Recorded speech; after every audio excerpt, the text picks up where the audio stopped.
Hello mga kakikoy ko, ayan nag-i-snow na naman dito ngayon.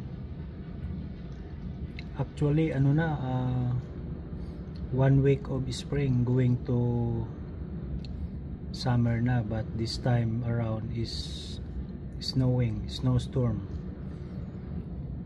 So ang oras ngayon dito ay alas 4 ng hapon, Huwebes.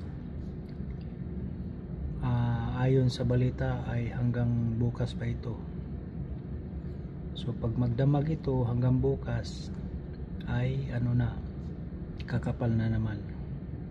Alright, ayan o, ito ang buhay Canada. Ayan o. Alright, so Canada, life in Canada during winter. So ayan, inano ko lang kayo, in-update. Alright, yan o,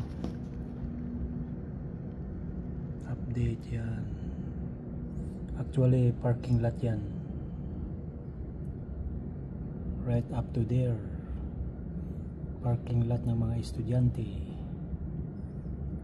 Ayan, nag-uwian na kasi kanina 3:20 naglabasan sila. Ayan o. So see you, bye bye.